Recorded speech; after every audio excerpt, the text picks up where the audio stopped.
தமிழ்நாடு அரசின் இலவச பட்டா கிருஷ்ணகிரி வட்டாட்சியர் அலுவலகத்தில் மனுக்களுடன் குவிந்த மக்கள். தமிழ்நாடு அரசு அறிவித்துள்ள 5 ஆண்டுகளுக்கு மேல் ஆட்சேபணற்ற புறம்போக்கு நிலங்களில் குடியிருக்கும் மக்களுக்கு இலவச பட்டா வழங்கும் திட்டம் பொதுமக்களிடையே மிகுந்த வரவேற்பை பெற்றுள்ளது. இந்த நிலையில் கிருஷ்ணகிரி வட்டாட்சியர் அலுவலகத்தில் பொதுமக்கள் மனுக்களுடன் குவிந்து வருகின்றனர். வட்டாட்சியர் சின்னசாமியிடம் மனுக்களை கொடுத்து வருகின்றனர்.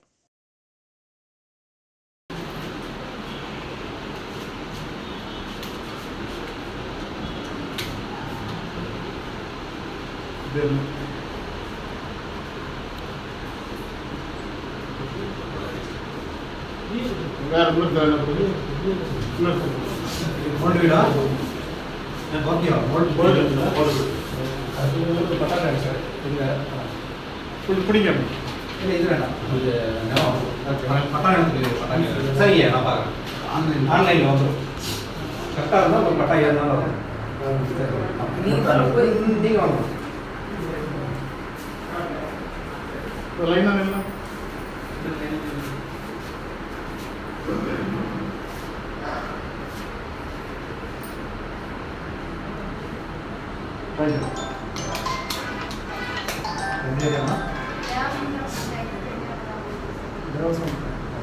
பெரியாக்காவை